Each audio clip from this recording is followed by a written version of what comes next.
This is episode 130 of the Mindset Game podcast, and I'm your host, James Roberts. I'm a two-time Paralympian, online training and nutrition coach, and owner of James Robert Fitness. You can find more of my content by going to my website, fitamputee.co.uk. Each week on the Mindset Game podcast, we bring you an inspirational athlete, message, or expert talking about human optimization to teach you how to change the perception of your mindset and become 1% better. And on today's show, I've got Dr. Fergus Connolly. He is one of the world's foremost human performance thought leaders and influencers, and has applied performance science with leading sports, military, and business teams.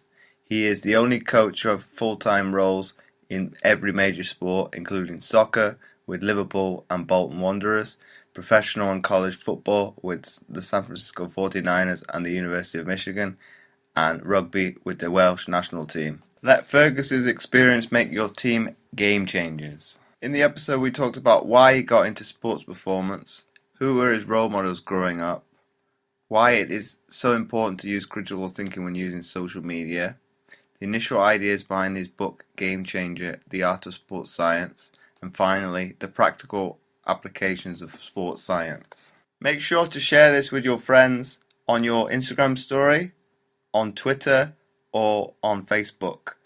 They can find this episode on Apple Podcasts, Spotify, or anywhere that they listen to podcasts by searching for Mindset Game Podcast.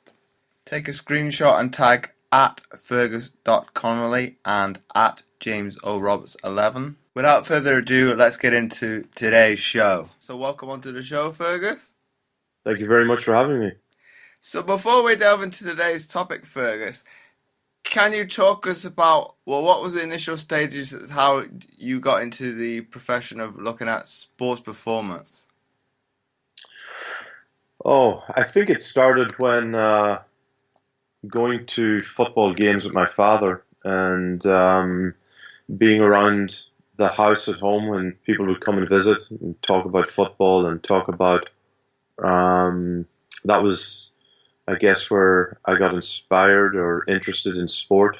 And then, of course, on a Sunday, you've got soccer games, sports games, and that's your favorite waste of time or, spending time. And I think I was speaking with someone about this earlier today, young men and women are looking for role models, and you're always looking to learn and try and aspire to improve yourself. And I think years ago it was probably more politicians then. They were superseded by sports stars, and I guess now you've got social media stars.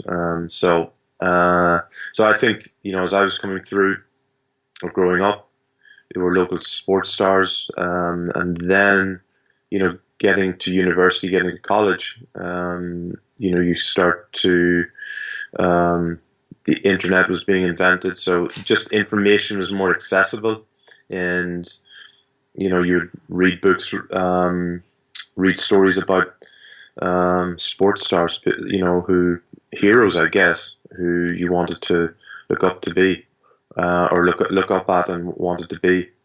And I think it's a wonderful thing. It can be a wonderful thing to inspire young people. I think that's pretty much how it started. And this is probably out of interest for myself now. Who were your role models growing up then? Oh, wow. I think my parents were initially in,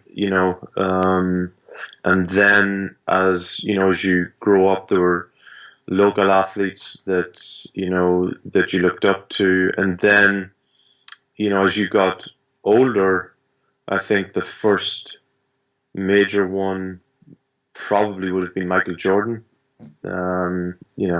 Everybody says that, but I think it was at a stage where he was at the peak of his career, and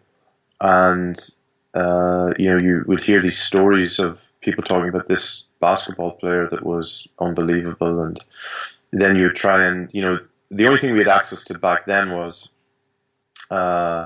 DVDs, and there were soccer players, of course, in the UK, Like people like, Gary Speed, Paul Gascoigne, like the Liverpool team, the old Liverpool team of Ian Rush and even Kenny Dalglish at the time. And then, I remember Paul Gascoigne going to Italy to play for Lazio at the time, and so all of those kind of memories. While it's bringing back, I haven't thought of these things in a long, long time, but yeah, those were kind of the formative years where those things probably left an imprint. So for me, I guess it was at a point where, yes, you heard of sports people, etc., but the world was just expanding at an enormous rate in terms of information and knowledge, and access to it. Sorry, more so than it's always been there, but just getting access to it. Well, I think I'd agree with you, Fergus, because you talk to probably the current generation now. They kind of look in like a little bit of perplexion when you say you had dial-up internet. It's like, well, I'm not making it up. That was the reality. Yeah. Like I would probably have a seizure if I heard the tone again, because it was such an annoying thing, and you're waiting, and you had the little egg timer thing rotating forever on your thing. I think what's really interesting though is that so looking at the current generation of kids coming through now, we had limited access to information. So you would generally read in a book about a sports star, or you would see something on the news, or you would watch a game.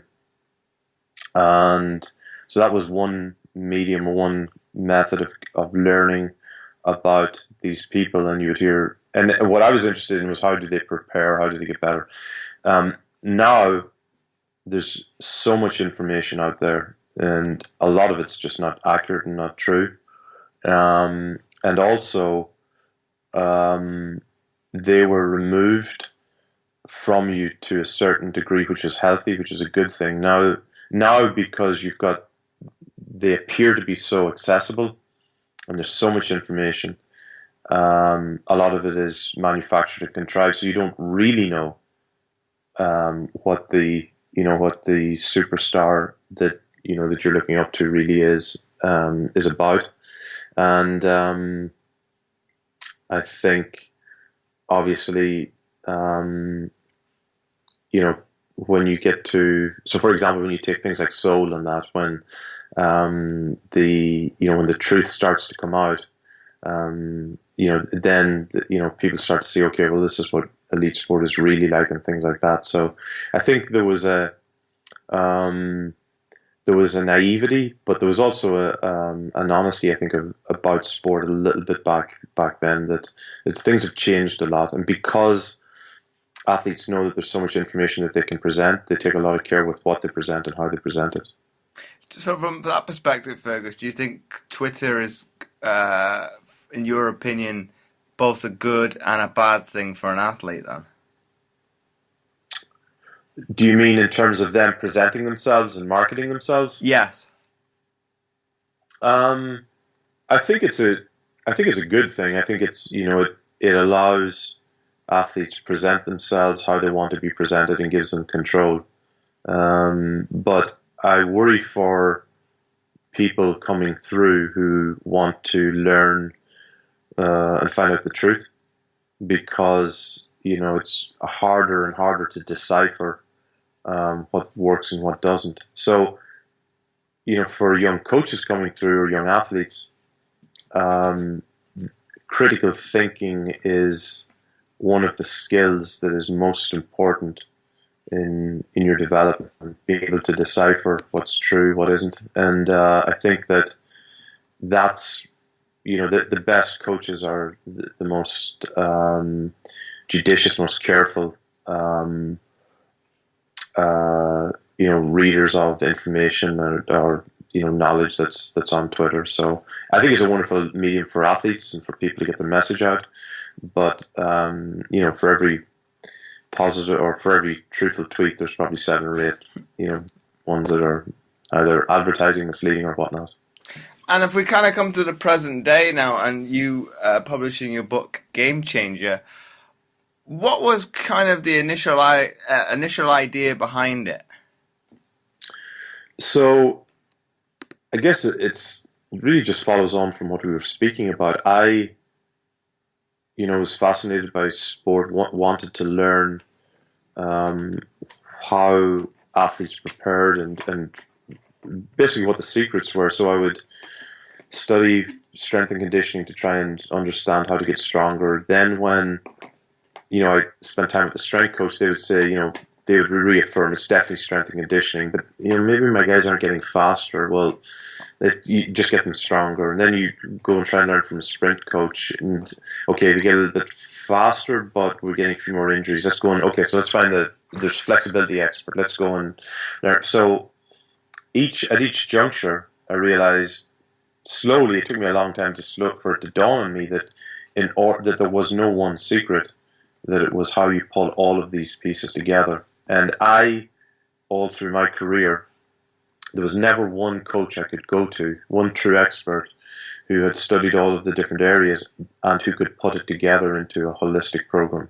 And that's what Game Changer is. I had a long Excel document that I would add to that just simply listed all of the various topics that needed to be understood. And a lot of it went into Game Changer. The rest I used for auditing. So if I go to an organization to audit a team or an organization, these are all of the different elements that must be considered. Are they there?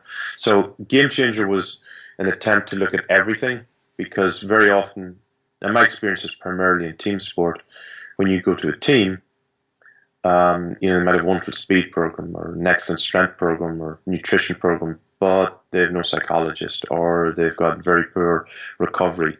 Well, it doesn't matter if your strength program is the best in the world if everything else is either absent or poor. You're not going to win games. So Game Changer was an attempt to let's look at everything. And so you're aware of everything, and then you can start to optimize each of the different things. It's not about maximizing, it's about optimizing all of the elements in relation to each other. But I would be surprised in the modern day sporting environment, especially at the elite level, that they wouldn't have access to a sports psychologist. Am I wrong in thinking that, though? Yes. Yes, yeah, you'd be surprised. First of all, you'd be surprised at how many teams don't have them. Secondly, there are quite a few organizations who don't see the value in them.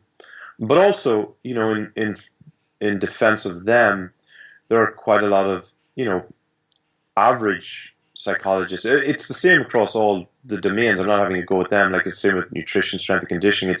It's not a case, like, there are some organizations who don't need them. There's some organizations who've got excellent head coaches and assistant coaches who actually do a very, very good job.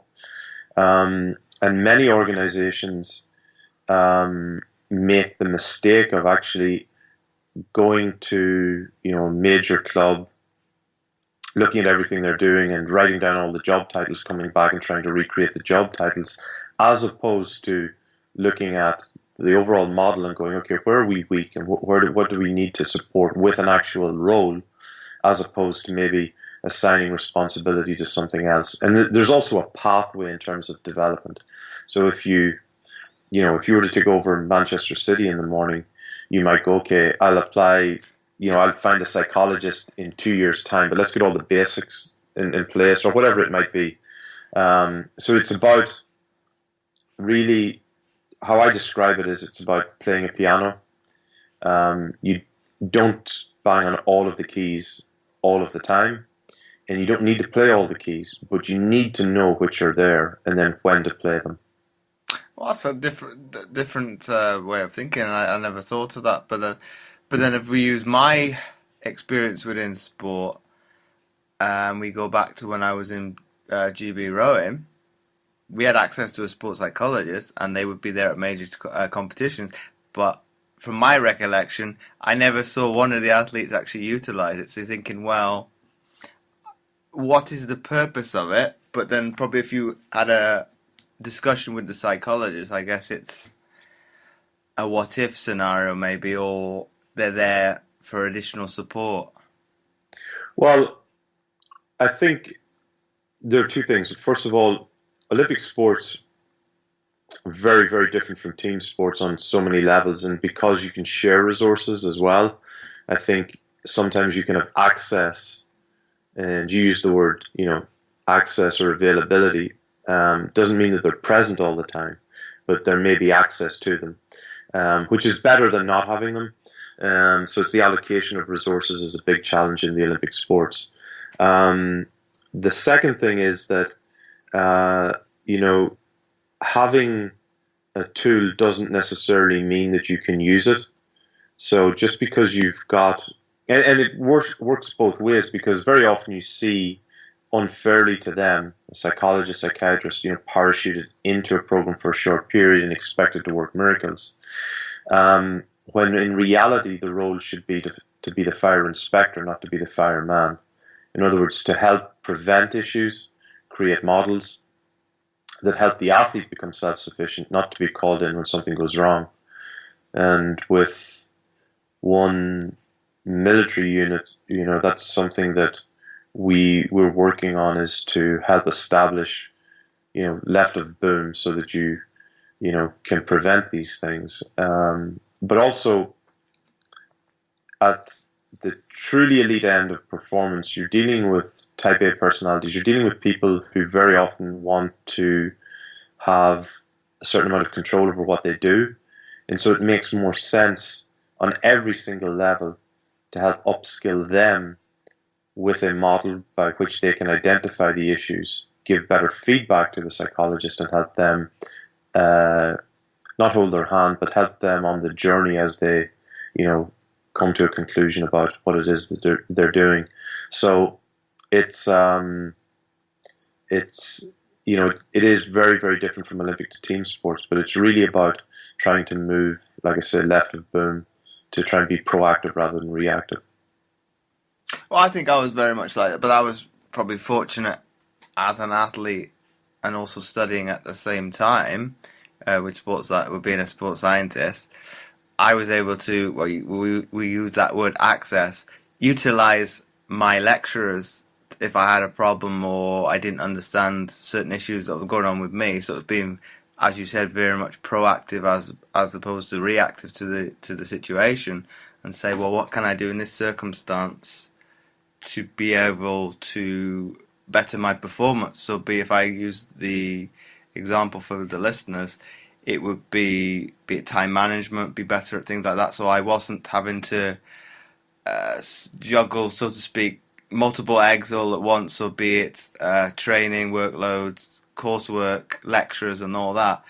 I think it very much taught me how to time manage my time more efficiently, and I think that's something I learned maybe subconsciously from sport with periodization, and I've been able to implement it in my academic life.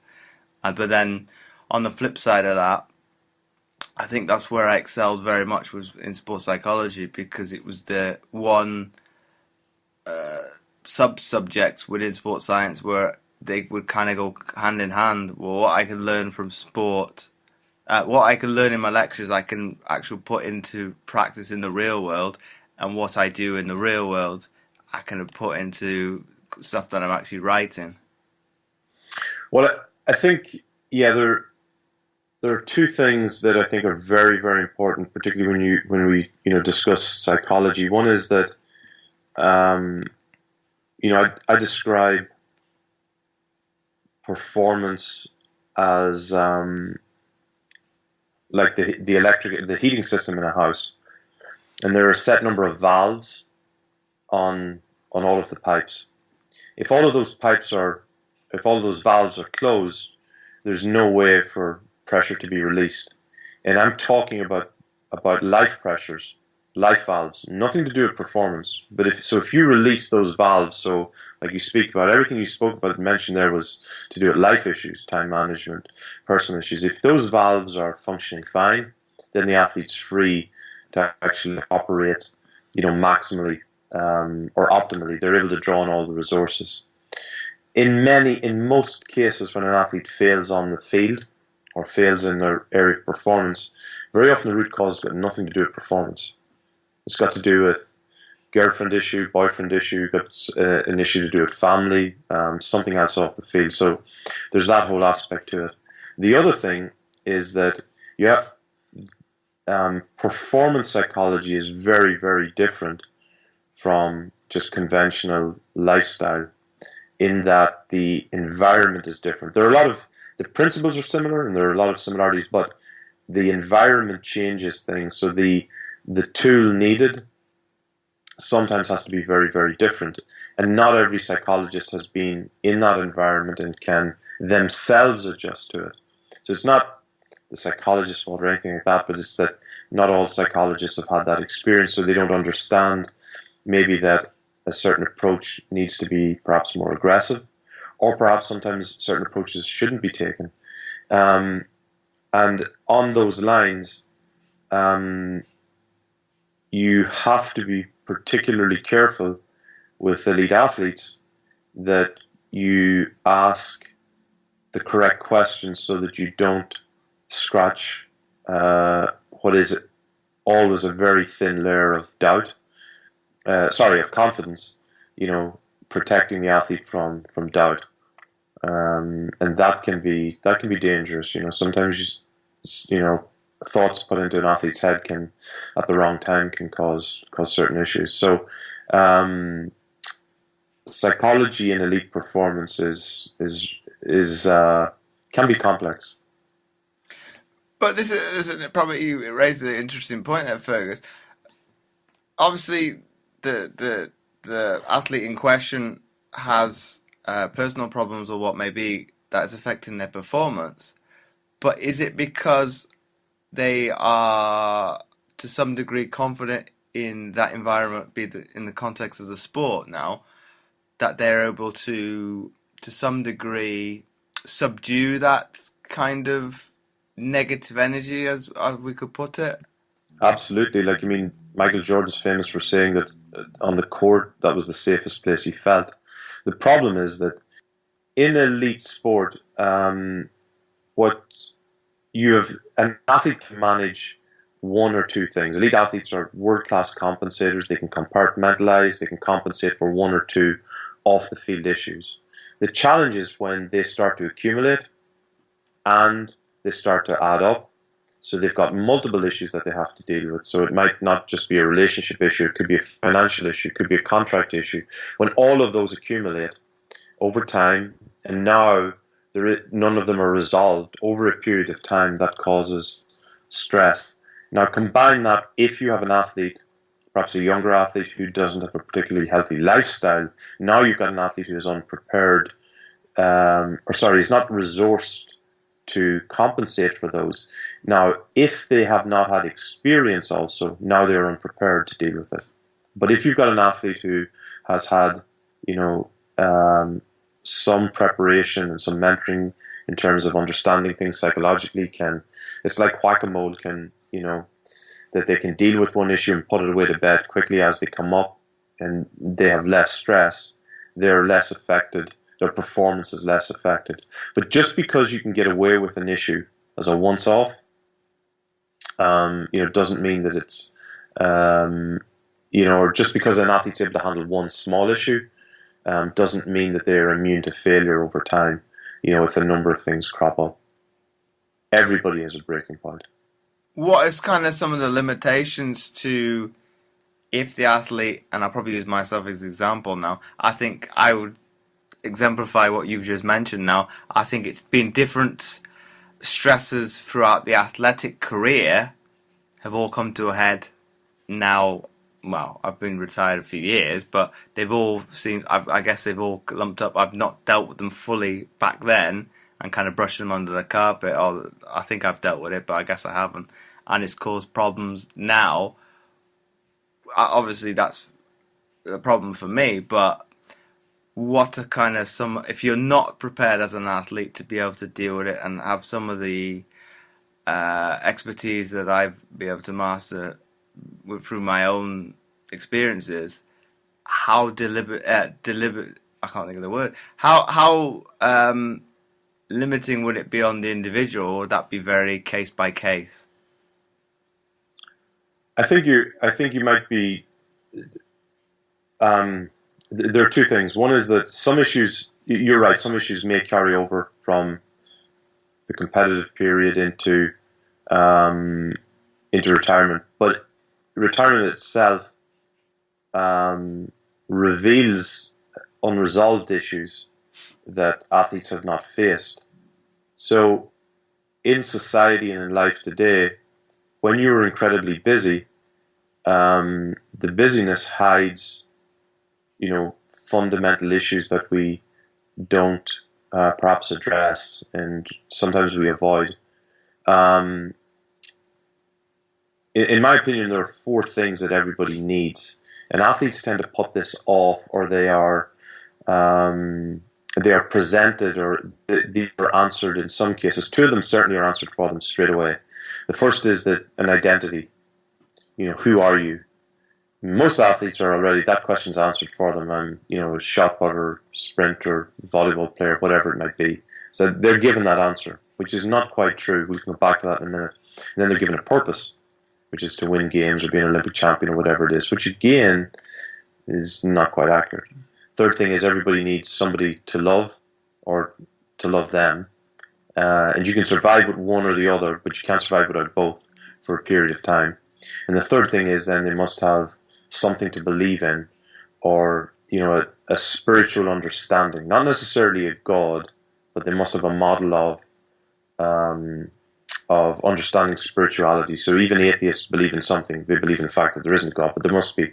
So those four things I think are critical. But in elite athletes, in terms of an identity, when you retire or you move away from your sport, it feels as though your identity has been taken away from you, because you identified yourself as a rugby player. You didn't identify yourself as Fergus Connolly, somebody who enjoys helping other people. I just happen to do it through work or do whatever. So that's the first thing. And then your purpose is, what do you see your purpose in terms of life? Like, what are you here to do? What is it to bring happiness to other people? Is it to share, in your success with family and friends? What is your purpose? Again, when you retire, that's taken away from you because you had this other purpose. And you see it, this is not at all unique to sport. People who in professional career, whatever, they identify themselves as a CEO or as a whatever it is, and their purpose is to make either as much money or profit for an organization. When that's taken from them, then they get confused. The other two then are self-explanatory, but identity and purpose in sport is somewhat superficial, but it's important that the athlete recognizes who they really are, as opposed to what the public tells them they are.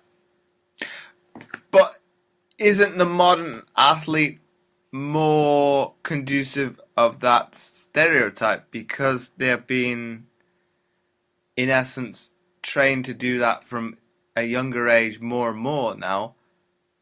Do they have that problem even more so? We'll talk about soccer more specifically because that's probably the easy analogy to use. Once they get to the certain point, be it, if they're lucky, say 18 years old, and they're then put on the scrap heap from an academy perspective, how do they deal with it? Because they, for example, purpose, they've been in that academy since probably maybe 4 or 5 years old. Well, that just means that they're in a more difficult position because from a very young age, you see it in collegiate football in the States and college football where kids, come to the college program and they're going to the NFL. When in reality, there might be only one or two guys out of 100 and something that are going to make it. So it's, as far as they're concerned, that they're going to the league. And when they don't make it, they get an injury or whatever it might be, then they struggle to understand who they are and what their purpose is. That's why it's so important that the development of the athlete is really about personal development first and foremost. That's why I hate the term, I despise the term long-term athlete development. It's long-term person development. Athlete comes second.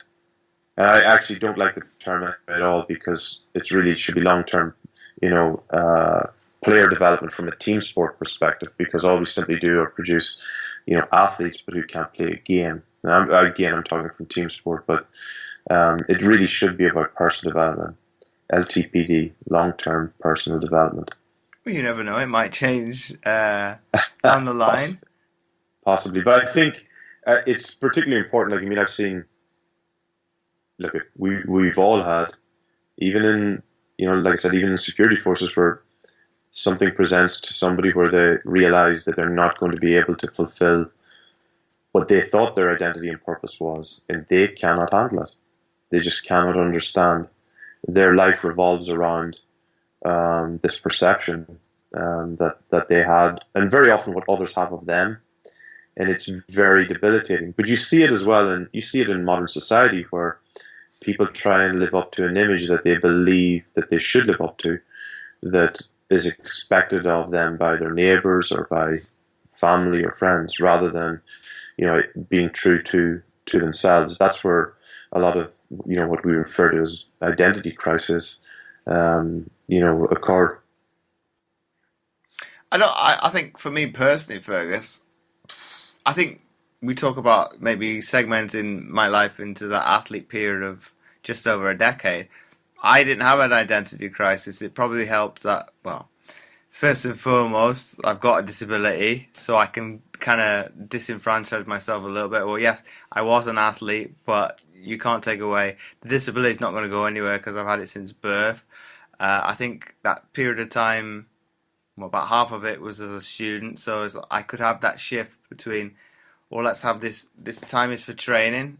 I'll use it for whatever method I need to do, get out frustration, whatever it is, to get away from the academic side of things. But then when I have to be it studying, writing coursework, or in a lecture, that's time to be an academic. And I think that's an incredibly important point, because you see it in rugby, which has just recently turned professional in the relative sense, where there was, having coached some players who had been amateur and now had the opportunity for profession, they were acutely aware of who they were. They were acutely aware of who they were not, and they knew, they had an environment outside of professional sport, which is what you've referred to.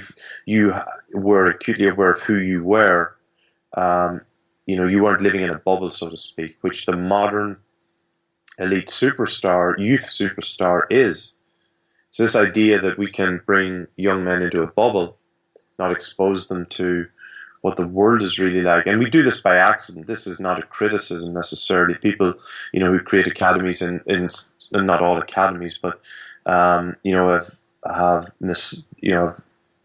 I guess inadvertently created this issue, but, created one issue to solve another. But one thing that Tony Smith was the rugby league coach at Warrington Wolves, and he ensured that every year when his young players would come in, the very first thing he did was they would spend 2 weeks working with, a local tradesman, and they weren't allowed to come back to start, rugby academy until, they had completed 2 successful weeks and got a positive report.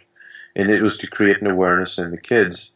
A number of things. Can you take instruction from somebody when it may not necessarily make sense to you? Give you an appreciation of what you'll be doing if you don't actually make it in rugby, or you don't, really put the effort in. But also for athletes to understand that they live in the real world, and they're very fortunate to play this game and get paid for it. So you're right, it doesn't affect all athletes, but the modern, very professional approach has risks to it. Let's say I'm not saying it's bad. It just has risks to it. But and if we step out of the realms of sport now, Fergus, would you say to some extent society, to some general sense, has put people into a bubble because of what is PC and what is not PC. So then people, if you talk about this from a perspective probably when we were kids, and you're probably a little bit older than me. Oh, thank you. To put it into perspective, but obviously, be it when we were younger, people told you how it was. And you kind of took it on the chin. If you didn't, I agree. It was probably a sense of motivation. Where if you've got to kind of walk on eggshells to a certain extent in this day and age because you don't want to hurt somebody's feelings. Yeah, I'm not sure. Yeah, like PC is one way to put it. I think I often say to people that 50% of the people don't want to tell the truth, and the other 50% don't want to hear it. It is one of the biggest issues. That is one of the biggest bugbears or annoyances that I have. I always want to hear the truth, and I don't care whether it's bad news or good news. Just when I know the truth, then I can do something about it. There is nothing worse. There's two things that really annoy me. One is when you're either not told the truth, or somebody just doesn't tell you something because they think it's going to annoy you. Well, what do you want to do? Not tell them so it annoys you, and then they find out later, or it dawns on them, or whatever. Just spit it out and let's get to the let's get straight to the point. And the best coaches I've been around have always been direct. You know where you stand. You might not like some of the things you hear, but it has always been the most successful programs when you've had that. I call it a brutal honesty. Let's just get to the point. And it's not about it. It only becomes an issue when you start to apportion blame. The truth is not a problem. It's when people apportion blame. The truth is not a problem. It's only when people associate fear or shame with it. Then you've got it. Then it's an issue. But that's up to you, as a performance director, coach, or even the athlete, to understand. Listen, we want the truth because this is brilliant, and telling the truth should be rewarded, And I'm always make a point of being grateful to anybody who comes to me with bad news because, I want to know the bad news quick and I want to know the good news because there's something I can fix here. I definitely agree with you in that sense. It's better to hear the truth, and whereas instead of somebody going around the hurdles, so to speak, to get to you're giving me an answer you assume I want to hear. Whereas if you be up front and say, well, like you said, it's black and white. It's one, as a performer, you're able to take it upon yourself to improve because they're giving you the points. Well, you're not quite good at this. Okay, I can go away and do something about it. Sure, like take a performance staff. If you've got a performance group, so you've got nutritionist, therapist, strength coach, blah blah blah, everybody around the table, and you're discussing a particular athlete. I want to know what everybody thinks, and I don't care whether you agree with me or disagree with me. I want to hear your opinion, and let's thrash it out. And I think he's recently had a conversation about a particular athlete. I don't think he's fast. No, he's a strength coach. Goes, no, he is fast. I got speed numbers. Yeah, but watch the video. He's not. His starting speed is not fast. He's not starting speed. And therapist goes, well, it's actually his ankle mobility. Okay, brilliant. So it's two of us are wrong. It's a separate issue. But unless you can dance around it and try and not that you don't care about people's opinion, but let's just get to the problem quickly, and brilliant, we solve it as a team. And that comes down to having just being honest and upfront, tell the truth. With that comes trust, and when you've got trust, then you can have a certain amount of conflict to resolve the problem, or chaos to resolve the problem. But first and foremost, it just has to be an honesty where you don't, again, it's not about, you're not pointing fingers and you're getting problems solved fast. So it's probably a good question to ask you now, Fergus. How would you replicate that scenario at a lower level, say amateur status, where they don't have access to speed coach, nutritionist, psychologist, and that? How would in most cases, the coach is a volunteer? Would it be a case of having the whole team round a table, so to speak, and having out that way? There's a myth that there's a myth that the more elite the team, the better organized it is. There's a sweet spot where you have the right number of people around that you can get things done. In many cases, the bigger the organization, the more staff, the worse the performance is in terms of efficiency and effectiveness. There's absolutely no doubt in that. So if you take the All Blacks, Gilbert Noga, their psychologist, I remember him telling me, the ideal number is between 10 and 12 as far as he's concerned for a rugby team. But I've been around organizations that you've needed 2 extra buses for the staff, for all the assistants and everything else. It's just a waste of time. It's an absolute waste of time because you're not being efficient. You're just clogging up processes. You're producing reports and data that aren't even being looked at. So you truly need an efficient, effective organization. So at when people refer to it at the lower levels, you have a huge advantage because you only have to ask one person to get an answer. Whereas in these other organizations, you ask one person, he has to ring his assistant, who has to go and find some other guy because he can't come into the room because nobody in the room, you'd never get anything done. And the third assistant back, who actually was saving the data on an Excel spreadsheet on his own private computer because you just can't, you know what I mean? So it just becomes a mess. So there is a critical point where you have too many people in an organization. Brendan Rodgers, when he was at Liverpool, had a brilliant saying. He used to say, small is big. Small backroom team gets big results. And my final question to you, Fergus, before we wrap up the episode. If you had to summarize what we've been speaking about today into one sentence for people to take away, what would that be? Know your identity, find your purpose, make sure you've got somebody to love and to love you, and then make sure that you understand what your spiritual model is. So once again, Fergus, thanks again for coming on the Mindset Game podcast. Thank you very much, sir. Really appreciate it, James. Thank you. It's been my pleasure. If you like this episode, please do share it with your friends and do let Fergus know what you thought of the episode by tagging him over on Instagram at fergus.connelly, on Twitter and Facebook. And again, do check out his book, Game Changer, Art of Sports Science, applying sports science and learning the practical application of coaching and performance science. Make sure to check that out. The link will be in the description. You can find all the show notes at mindsetgame.lipsum.com under the category Psychology.